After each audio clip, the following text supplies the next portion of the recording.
Shabbat Shalom, boa tarde. 22 de Reshvan, 5.785, a contar da criação. 23 de novembro de 2024 é o calendário civil da Era Comum. É a tarde com a Torá, trazendo a paraxá da semana. A nossa paraxá dessa semana é Hayé Sará, a vida de Sara.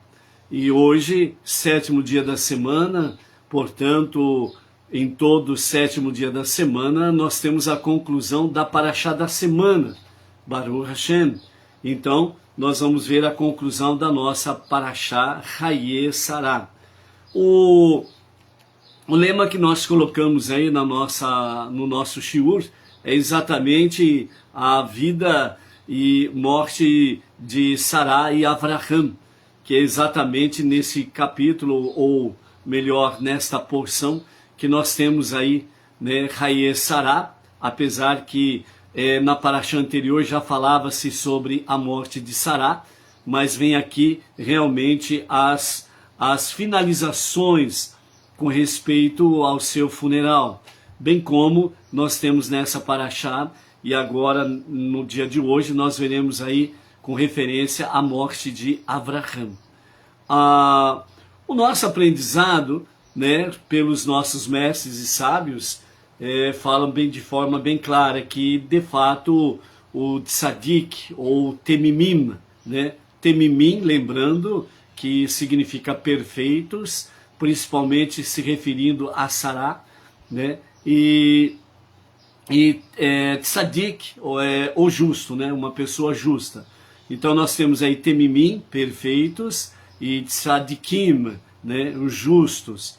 E na nossa paraxá nós temos essa qualificação pelo nosso Rebbe Menachem Mendel sobre a questão de temimim, falando com referência a Sará, né? Então realmente ao início da nossa porção ela começa: e foram, né, os dias de vida de Sará, 100 anos, 20 anos e 7 anos, né? Fazendo de forma decifrada, né? 100 anos, 20 anos e 7 anos. E não falando de uma forma sucinta, 127 anos. Então nós aprendemos nessa semana que esta colocação da nossa paraxá da semana, né, falando com referência a Sara, 100 anos, 20 anos e 7 anos, está na qualificação de temimim, significando que todos os dias de Sara, bem como todos os anos de Sara, foram perfeitos. Então aí é onde que o nosso Rebbe Menachem Mendel traz a expressão no hebraico temimim, perfeitos. Dias e anos da vida de Sara foram perfeitos. Bem como também, né, nós recordamos o ensinamento que um justo, um tzadik, né, um temimim, perfeitos ou justos, né, estão qualificados de uma forma que realmente não morrem, né, apenas há um ocultamento do corpo físico, né. Tanto é que o legado de Sara, por exemplo, está bem ativo até os dias atuais, tanto no mundo judaico como no mundo Bnei Noach. Então, Sara, de fato, não morreu. Apenas houve ocultamento do seu corpo físico, né? Então, essa é a questão que nós encontramos com referência aos tzadikim, né? Os justos. Dentre os justos, tem aqueles que foram qualificados também dentro da questão temimim, que é o caso específico de Sara, da nossa porção, né? Os seus dias e anos foram perfeitos, ok? Então, dentro desse mesmo aspecto, os nossos mestres falam que o líder de cada geração é um tzadik e, portanto, há o ocultamento do corpo físico, mas esses líderes de cada geração, por serem tzadik, eles continuam na realidade vivos, como nós falamos, né? Por exemplo, de Enoque, Abraão, né? Isaac, Iacove, as matriarcas, Sara, Rívica, Leia, Rachel, né? David, Salomão, etc, etc, etc, né? Como os nossos mestres falam, né? São pessoas que teve ocultamento físico, mas que na realidade não morreram, né? E isso vem exatamente mostrar para nós que o líder da nossa geração, o Rebbe Menachem Mendel, que está qualificado dentro desse contexto todo, né? Ele teve ocultamento físico do seu corpo. E por ser o líder da geração, tanto é que não houve nenhum substituto para assumir o seu lugar de liderança, né? Então, o líder da nossa geração, tanto para judeus como para não judeus, é o nosso Rebbe Menachem Mendel. Então, houve ocultamento do seu corpo físico, mas continua vivo como os demais tzadikim, né? Então, são coisas que nós aprendemos só dentro do mundo judaico. Só realmente no monoteísmo com fundamento judaico. Fora do monoteísmo com fundamento judaico, por mais que falem por aí afora vai sobre monoteísmo, mas não tem um fundamento judaico, então as pessoas infelizmente aprendem meias verdades misturadas com meias mentiras, né? E isso realmente é um problema sério para as pessoas que estão debaixo desse jugo aí. Por isso, o monoteísmo com fundamento judaico e orientação rabínica é aquilo que vem desde o Monte Sinai, na outorga da Torá, ok? Então, essa é a nossa realidade. A nossa Parashá Hayesar, nós estamos aí no capítulo 25, né? Onde temos a conclusão da nossa Parashá da semana, né? Que vai até o versículo 18, né? Capítulo 25, do verso 1 até o verso 18, a conclusão da nossa Parashá da semana. Vamos ver alguns detalhes aí da nossa Parashá, principalmente com referência aos personagens principais, né? Sara e Avraham, ok? Recordando, né, que até o momento não existia pessoas velhas, e muito menos com características de velhice, né? Rugas, para as mulheres o famoso pé de galinha, como diz o outro, né? Aqui nos olhos, etc. e tal, né? Eram todos lindos e maravilhosos, né? Pele lisinha, etc. e tal, não importando a idade, né?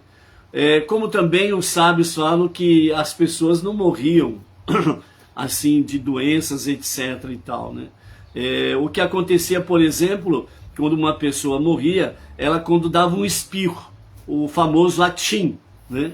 Então, quando uma pessoa ela dava o atim, ela morria, porque o espirro faz com que o fôlego profundo do ser humano venha para fora.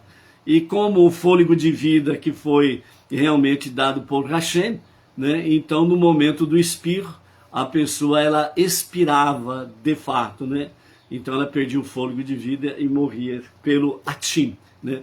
Por isso que é um costume judaico, ok? Quando você vê, escuta uma pessoa espirrando, né? Atim, né? É um costume desejar àquela pessoa saúde, né? Que ela realmente não expire, mas que ela tenha saúde e vida longa, né? Então é um costume hebraico, é um costume judaico que você pode colocar em marcha sem sombra de dúvidas, ok? Então lembre-se disso do atim. Quanto à questão da velhice, então os nossos mestres nos falam, né, a respeito de Avraham e Yitzhak, né? A aparência dos dois era a mesma, né? O Mateus Brito está falando Lechaim, né? Também, né? Lechaim, que serve também no hebraico como vida, saúde, etc. e tal. É isso daí mesmo. Né? Também pode ser feito assim, não restam dúvidas, ok? Então, apesar de Avraham ser idoso, né? Ele tinha uma aparência, ele e Yitzhak, como dois irmãos gêmeos, por assim dizer, né? Então, aparentava realmente ser jovem apesar da idade, né? E por isso, Abraham e Isaac, quando eles estavam presentes, né, em qualquer localidade, ninguém sabia quem que era o pai, quem que era o filho. Então, por isso, Isaac, ele fez a seguinte prece ao Eterno, dizendo: Mestre do universo, se Isaac e eu entrarmos juntos num local, as pessoas não saberão a quem prestar honras. Se o Senhor alterasse a aparência de um homem em idade avançada, as pessoas saberiam a quem honrar. A resposta divina para Abraham foi: muito bem, pediste algo bom. Serás o primeiro a ver seu pedido atendido. Né? Então apareceram em Abraham os primeiros sinais de envelhecimento. Né? Então, graças a Abraham, os sinais de velhice apareceram aí. Né? Então, Abraham, né, é o pai das multidões e ele também é o pai da velhice. Né? Então, isso é um dado aí para os amados terem consigo aí. Como que apareceu a velhice? Graças a Abraham. Né? Abraham que fez o pedido para Hashem nesse sentido aí, ok?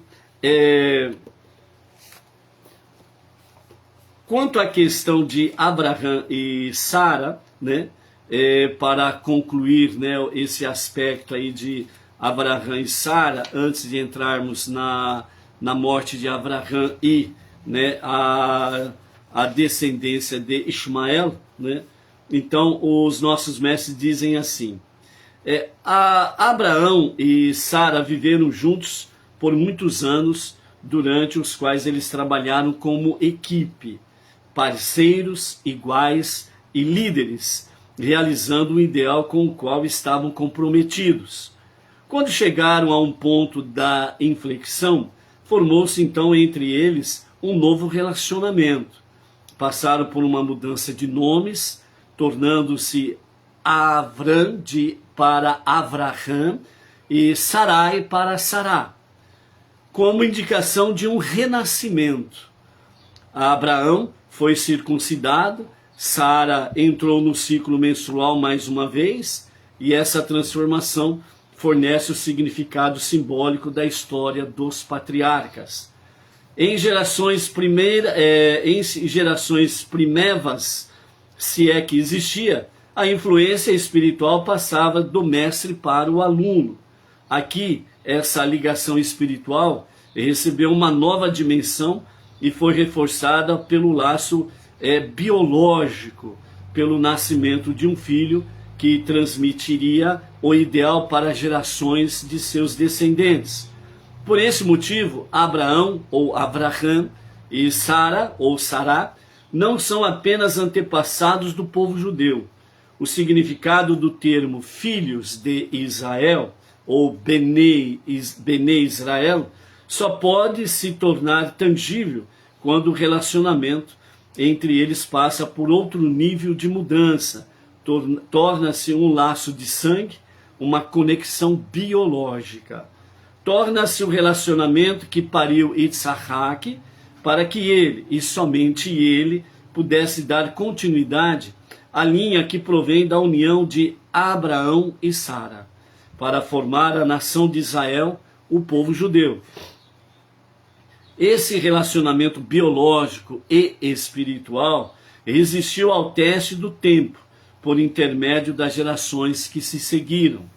Os convertidos por Avraham e Sara desapareceram na história, e restou o produto da força e da validade daquela geração dupla, a nação judaica.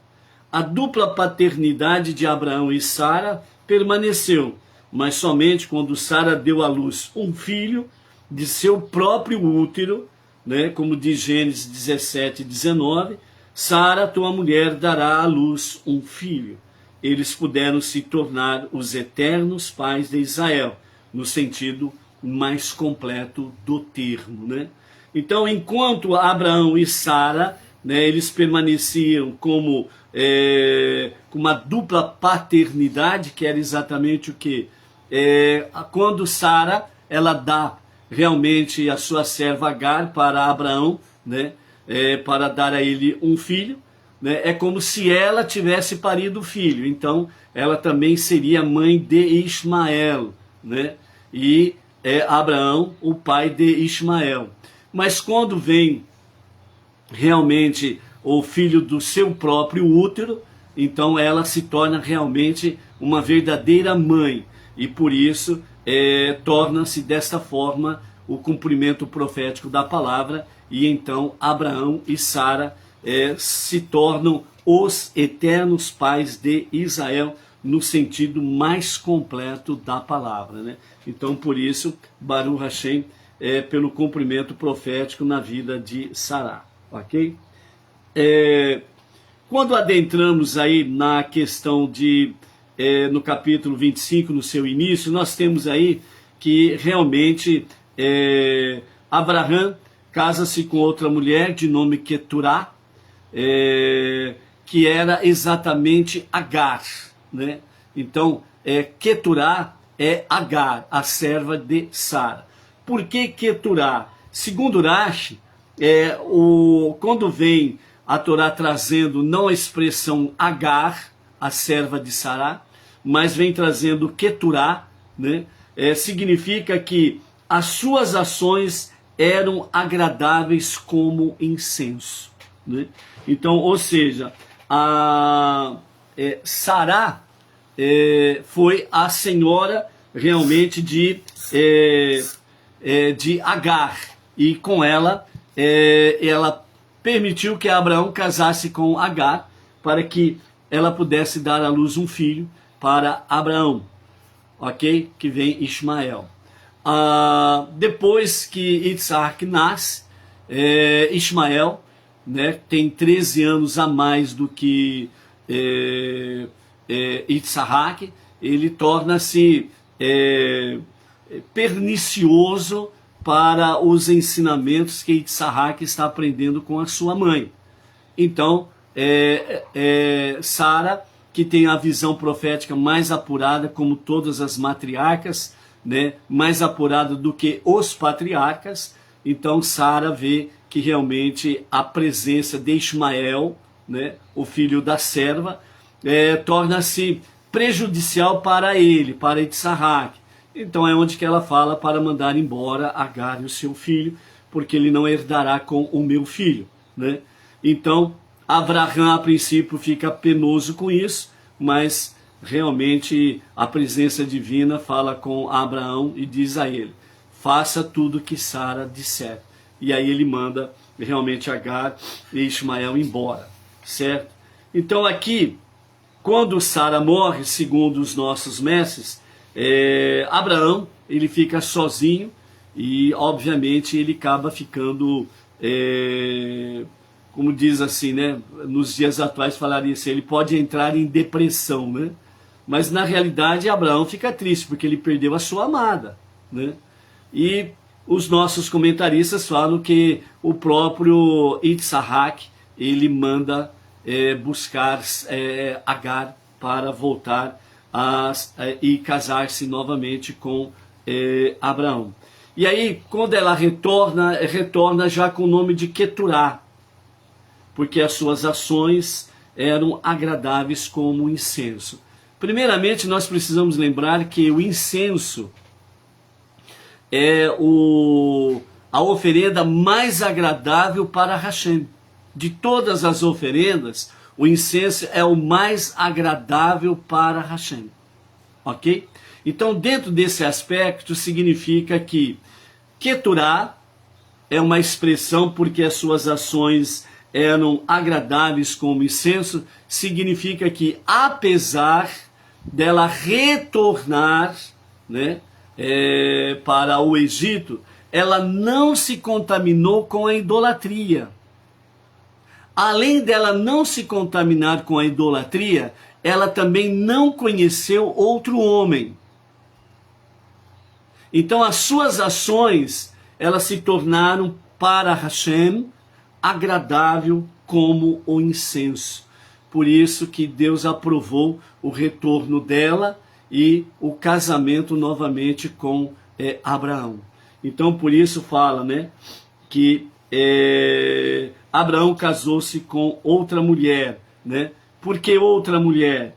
Cujo nome era Queturá, que significa que era a própria Agar, porque ela, né, outra mulher, nas suas ações que foram agradáveis como incenso, ela revelou-se de fato uma outra mulher, e não mais aquela serva de Sara, não mais aquela filha do faraó e companhia limitada, certo? Mas uma mulher digna, né, nas suas ações, e uma mulher digna de poder casar-se novamente com Abraão. Então esse é o aspecto que fala com referência a Queturá, ok?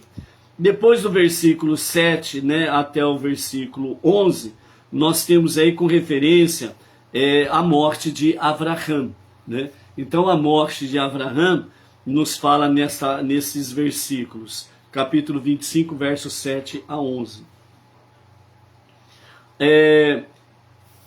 Esta então é a contagem dos anos de Avraham. Ele viveu um total de 100 anos, 70 anos e 5 anos.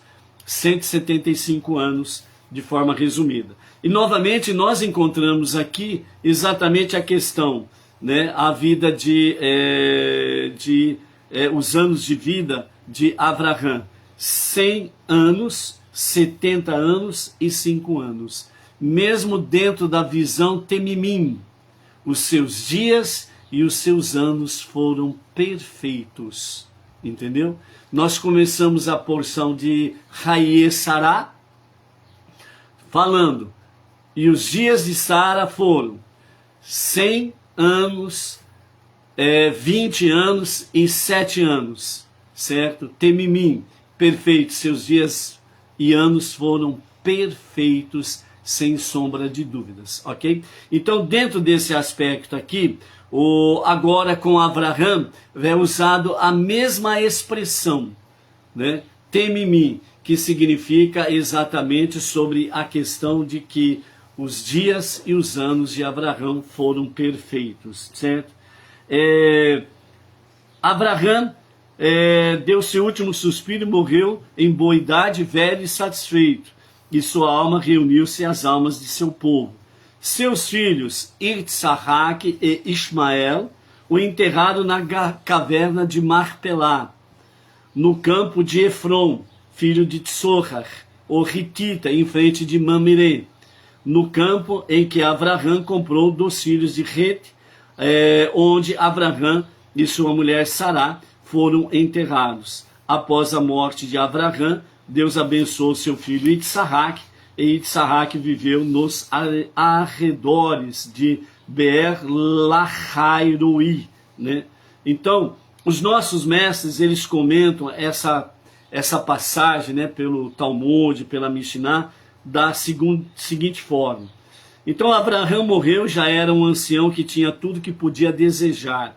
Viu, inclusive, seu filho Ismael fazer techuvá antes de morrer, né? Então, nós temos aqui como que nós podemos identificar, né, que Ismael fez techuvá. Quando nós vamos para o versículo 9 do capítulo 25, que está escrito: seus filhos, Itzarraque e Ismael, o enterrado na caverna de Marpelá. Como que é identificada a techuvá de Ismael?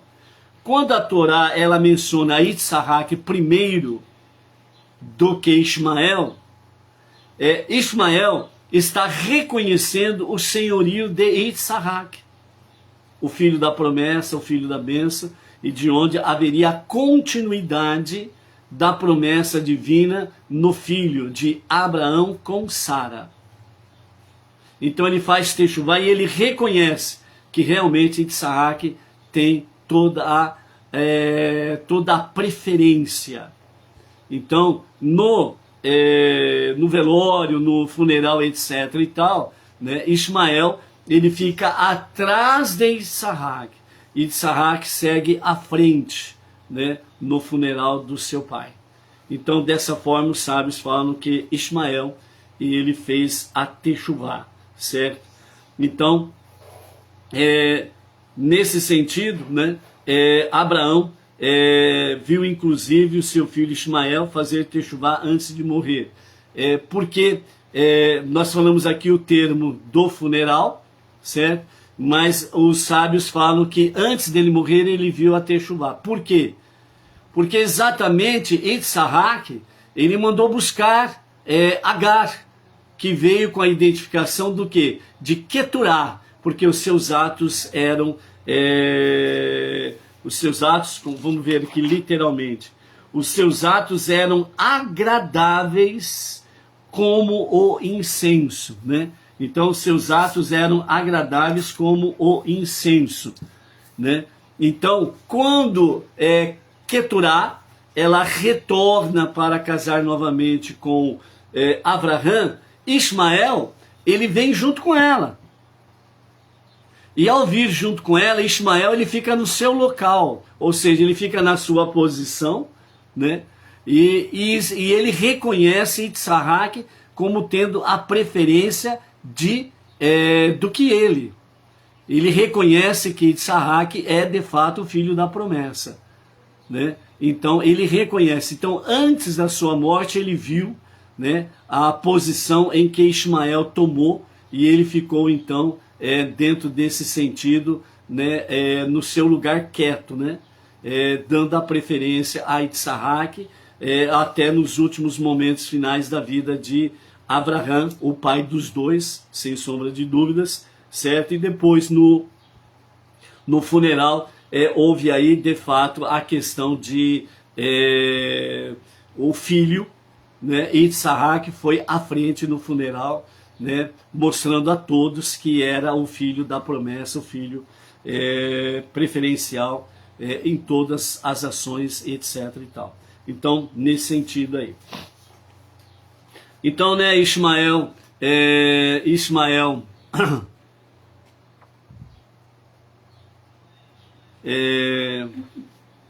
a Edna está mostrando aqui um cartaz aqui do recado do Mateus de Brito, né?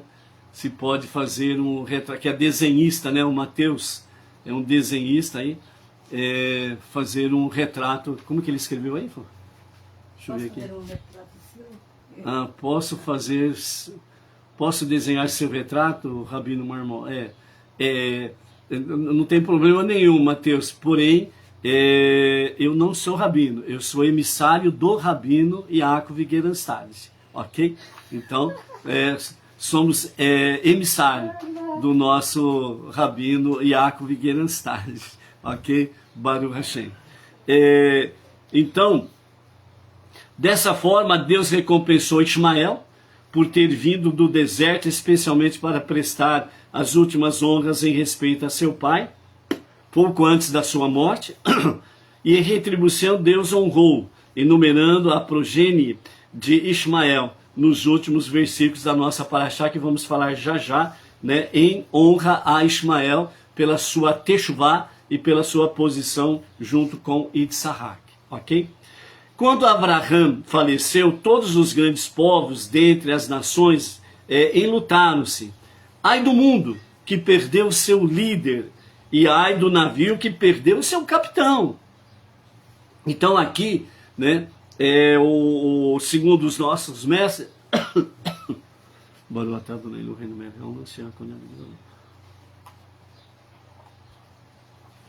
segundo os nossos mestres falam, né, que realmente o mundo ele lutou-se pela perda de Abraham, né? Ai do mundo que perdeu o seu líder. Então, dentro desse escopo aqui, o que nós temos? Em cada geração, o líder judeu, lembrando sempre desse detalhe, o líder judeu, ele é o líder da sua geração, seja para judeus e não judeus.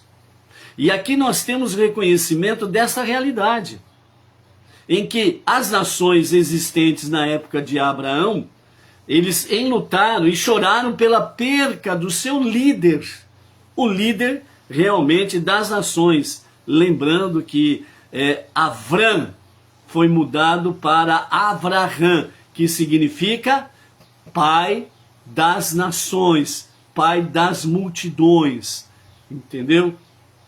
Então, ai do mundo que perdeu o seu líder, ai do navio que perdeu o seu capitão, né?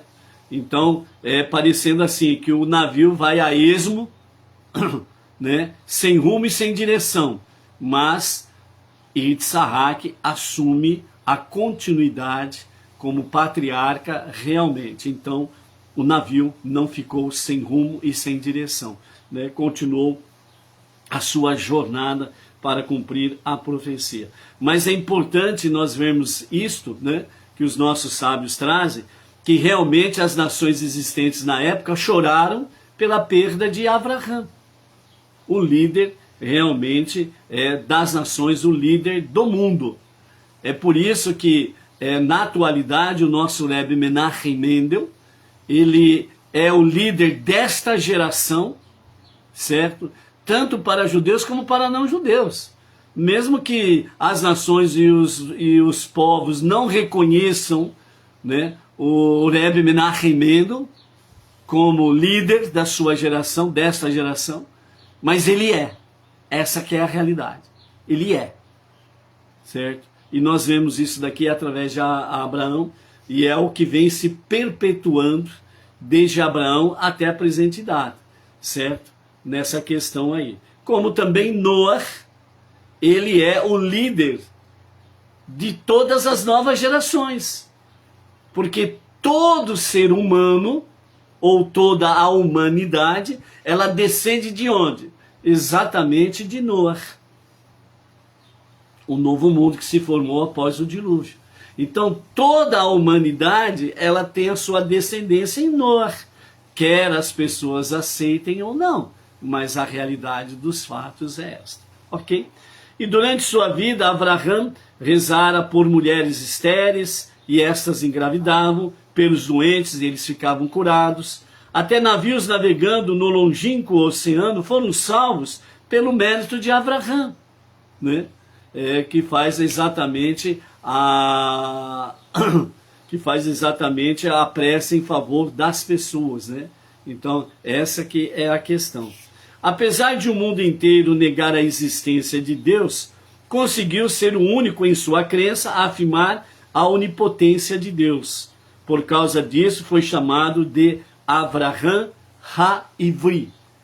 Avraham Ha-Ivri, que significa Avraham, o hebreu, significando o homem que permanece de um lado, Ever, lado, enquanto o mundo inteiro une forças contra ele. Quando Avraham morreu, Deus louvou da seguinte maneira: Avraham era um tzadik tão grande que, se não fosse por ele, eu não teria criado o céu e a terra. Por 2000 anos após a criação do mundo, Deus estava aborrecido com as pessoas que adoravam ídolos. Quando Avraham nasceu, Deus se alegrou, pois Avraham ensinou a dezenas de milhares de pessoas a servirem o único Deus. Por isso que fala, né, o nosso Rebbe Menachem Mendel, ele comenta que Avraham, né, junto com os mestres, Avraham foi aquele que deu início aos 2 milênios de Torá, né? Exatamente a partir de Avraham inicia-se o período, né? O primeiro período de 2000 anos, que nos fala o nosso Rebbe, que fala sobre o período de Tohu, que é o período de caos, onde o mundo era idólatra, idólatra, idólatra. Com o nascimento de Avraham, o mundo de Tohu, o caos, né, ele começou a ter um ponto final. E a partir do momento que Avraham, ele já com seus 3 anos de idade, obviamente na época de Avraham, uma criança de 3 anos de idade, poderíamos dizer, já era como uma pessoa de 16, 18 anos, de acordo com a realidade dos fatos da época que os nossos mestres trazem. Então não era apenas uma criança indefesa, né, de 3 anos de idade, já tinha uma estatura maior, já tinha para os dias atuais, né, já tinha uma estatura maior e aparentava uma idade mais avançada do que 3 anos. Então essa que é a questão que nós precisamos entender de acordo com a época dos fatos, ok? Então, com Abraão, a partir dos 3 anos de idade, ele iniciou um período de 2 milênios de Torá. E colocou fim aos 2 milênios de Torru, de caos. Por isso que nos fala os nossos mestres que quando Abraão nasceu, né, então realmente Deus se alegrou, né? Abraão era um tzadik tão grande que se não fosse por ele, eu não teria criado o céu e a terra, né? Por 2000 anos, a criação do mundo, Deus estava aborrecido com a geração de Torru, após o dilúvio, após Noar, até chegar o período de Abraão. E Deus se alegrou quando Abraão nasceu, né? E ensinou, né? Abraão ensinou dezenas de milhares de pessoas a servirem um único Deus. Ele orava pelas mulheres estéreis e elas se engravidavam, pelos enfermos, eles eram curados, né? E Deus realmente operava maravilhas através da sua vida, né? E dessa forma, né, com a sua hospitalidade, etc. e tal, ele acabava ensinando dezenas de milhares a acreditar no único e o verdadeiro Criador, ok? Então Abraão foi posto à prova por 10 vezes, já falamos essa semana os 10 testes dele, né? Compreendeu e seguiu a Torá muito antes da outorga da Torá, ensinando os seus filhos dentro da própria Torá. Não houve um dia sequer em toda a sua vida em que não realizou um ato de santificação do nome divino, ou seja, Kiddush Hashem. Por isso aqui no capítulo 25, verso 9, nós temos, aliás, no capítulo 25, verso 7, né, nós temos aí, esta então é a contagem dos anos de Abraão. Ele viveu um total de 100 anos, 70 anos e 5 anos, certo? Ou seja, com 100 anos ele não tinha pecado como aos 70 anos. E aos 70 anos ele tinha uma vida inocente, pura, né? Como uma criança de 5 anos. Por isso que Sara e Avraham, eles o nosso Rebbe Menachem Mendel os qualifica, né? Junto com a expressão temimim, perfeitos, ou seja, seus dias e os seus anos foram perfeitos, Baruch Hashem, ok? Outro comentário que o nosso Rebbe Menachem Mendel traz para nós, com referência a essa parte final da nossa paraxá da semana, né? Foi exatamente sobre a questão da recompensa da disciplina. Quando os filhos de Abraão, Isaac e Ismael enterraram-no na gruta de Marpelá, Isaac é mencionado primeiro, indicando que, embora Ismael fosse o filho mais velho, ele permitiu que Isaac conduzisse o funeral, reconhecendo realmente a sua liderança. Assim, Ismael demonstrou que se arrependeu verdadeiramente de seu pecado. Anteriormente, foi reivindicar para si a herança de Isaac. Justo agora, depois da morte de Abraão, é que Ismael realmente poderia reclamar isso para si, e mesmo assim ele não o fez. É o segundo retorno, né? É o retorno dele com a sua mãe Keturá, né? Aquela que as suas ações eram agradáveis como o incenso. Sara merece o crédito pela melhora do caráter de Ismael. A sua insistência em direcionar Ismael apropriadamente levou-o finalmente a se arrepender e reconhecer a verdade da primazia de Isaac. Seguindo o exemplo de Sara, nós também não devemos desistir, nem nos restringir de corrigir e assistir àqueles que verdadeiramente precisam de nossa ajuda no desafio contínuo do autorrefinamento, né? Então nós precisamos seguir esse exemplo de Sara, né? Que é exatamente estarmos ajudando as pessoas de forma em que elas possam realmente fazer uma verdadeira techuvá, né, e reconhecer a primazia de Hashem nas suas vidas. E com referência, Ismael morou por todas as partes habitadas por todos os seus descendentes. Aí entrando na parte final da Parashá, no capítulo 25, né, versos 12 a 18, onde nós temos aí os descendentes de Ismael. Então aí nós vemos aí, esses são os descendentes de Ismael, filho de Abraão, a quem Agar, a egípcia, escrava de Sará, deu à luz para Abraão. E esses são os nomes dos filhos de Ismael, né, em ordem de nascimento. Né? Aí fala exatamente da ordem de nascimento dos filhos de Ismael, certo? E a contagem dos anos de vida de Ismael, né? Ele viveu 100 anos, 30 anos e 7 anos, né? 137 anos. E exalou seu último suspiro e foi reunido à sua gente. E os seus descendentes viveram na região de Havilá e Shur, que faz limite com o Egito, no caminho de Ashur, a Síria. E eles assolaram todos os seus irmãos. Quando Ismael é contado os seus dias, semelhante a de Sara e de Abraão, aqui mostra, né, o que os nossos mestres falam, a techuvá de Ismael.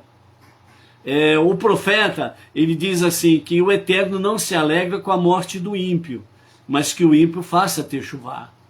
Então, a pessoa, quando ela faz techuvá, como está escrito, dos teus pecados não me lembrarei mais, né?